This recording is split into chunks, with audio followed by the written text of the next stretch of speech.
At age 15, actor Chad Michael Murray's intestines twisted around themselves in a rare medical emergency called a volvulus, cutting off blood flow and rupturing vessels. The blockage caused massive internal bleeding, and he collapsed before being rushed to the hospital. Doctors cut him open twice in desperate surgeries, untwisting and repairing his gut while removing damaged sections. He lost half of his blood, drifted in and out of consciousness, and lay so close to death that his family discussed last rites at his bedside. He was quickly hooked up to a critical blood transfusion, saving his life but leaving him with permanent scars and a gut rebuilt from the inside out. These haunting photos from 1960 show Otto Frank, the sole survivor of the secret annex, returning to the attic where his family hid for 2 years during Nazi occupation. In August of 1944, the Gestapo raided the hiding place after reportedly receiving an anonymous tip, though the betrayer was never definitively identified. This 2007 photo captured 8-year-old Christian Golchinski receiving the folded American flag from his father's coffin. Marine Staff Sergeant Mark Golchinski, who was killed by enemy fire in Iraq. The image became one of the war's most haunting symbols of sacrifice, a child forced to accept a flag in place of his father.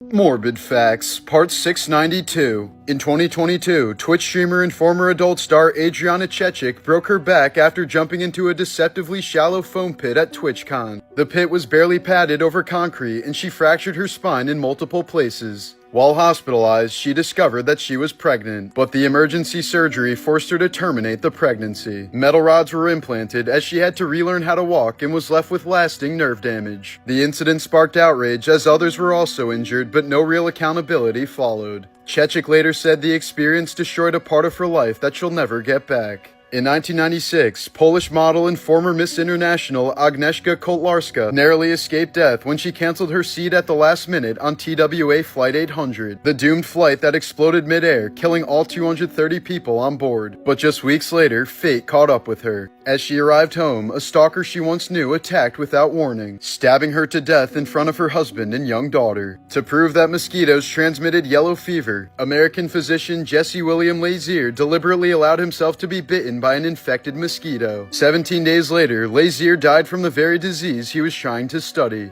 His death confirmed the deadly role of mosquitoes in spreading yellow fever, sacrificing his life to save millions of others.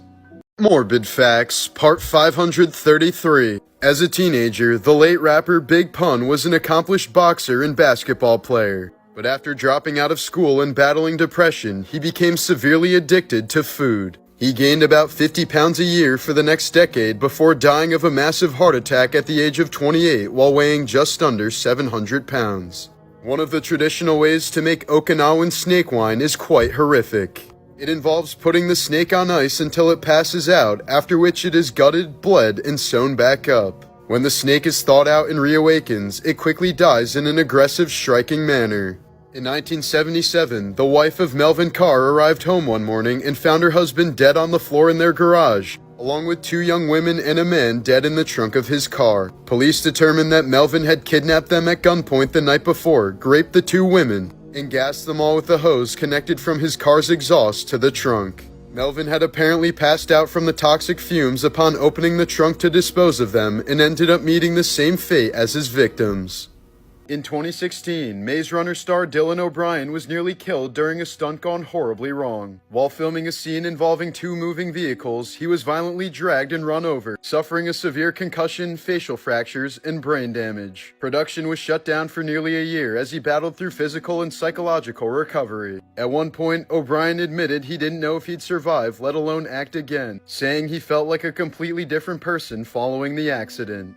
Jamestown Governor John Ratcliffe, the real-life inspiration for the villain in Disney's Pocahontas, died horrifically in 1609. After being tricked and lured into an ambush by the Powhatan tribe, he was captured alive while most of his men were slaughtered. Colonial reports claimed Powhatan women skinned him alive using sharpened mussel shells, starting with his body and saving his face for last so that he'd remain conscious. They tossed strips of his flesh into a fire as he watched, then tied his fully skinned body to a stake and burned him alive, his screams echoing through the woods as a warning to any other Englishmen who dared to cross the Powhatan. Morbid Facts, Part 690. Best known for her role on Modern Family, Sarah Hyland has undergone 2 kidney transplants and over a dozen surgeries due to a life-threatening condition called kidney dysplasia. While filming the show, she would often hold herself together just long enough to finish a scene, only to collapse in pain as soon as the camera stopped rolling. After her first kidney transplant failed, she spiraled into depression and revealed she had actively planned for her suicide, feeling like a burden to those around her. For years, she quietly endured chronic pain, medication side effects, and body image issues, all while playing the role of a bubbly sitcom star. In 2017, a petty argument over a $2 Call of Duty wager spiraled into a fatal tragedy. After 2 gamers got into a dispute, one of them enlisted a known swatter to call in a fake hostage situation at an address in Wichita, Kansas. But the address given wasn't even the other players. It belonged to 28-year-old Andrew Finch, an innocent man with no connection to the game. When Finch stepped outside to see what was happening, a police sniper shot him dead within seconds despite Finch being unarmed. The swatter, Tyler Barris, was later sentenced to 20 years in prison, and the city eventually paid Finch's family $5 million.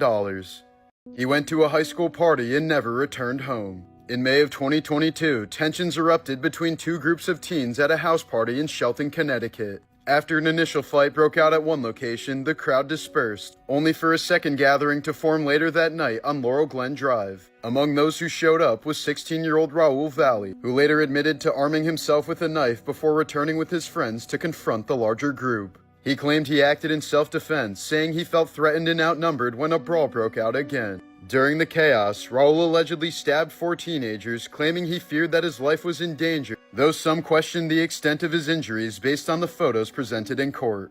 According to witness testimony, as the fighting began to die down, Valley allegedly lunged at 17-year-old Fairfield Prep student Jimmy McGrath, who prosecutors described as an innocent bystander, fatally stabbing him in the chest as he was backing away. Valley later rejected a 40-year plea deal and took the case to trial in July of 2025. He was acquitted of murder, intentional manslaughter, and intentional assault, but the jury deadlocked 11-1 on reckless manslaughter, resulting in a partial mistrial. Prosecutors are now pursuing a retrial on those unresolved charges. In the aftermath, a wave of support for Raul flooded social media, often ignoring or downplaying the death of Jimmy altogether. Posts portraying Valley as the real victim while blaming Jimmy simply for being there quickly circulated, despite numerous witness accounts stating Jimmy had no involvement in the conflict. Remembered as a standout lacrosse player, Jimmy was the only teen who lost his life that night, a senseless tragedy that left a hole in the town he grew up in. His death remains a heartbreaking reminder of how quickly teenage conflict can result in the loss of an innocent life, as those closest to him are still waiting for true accountability.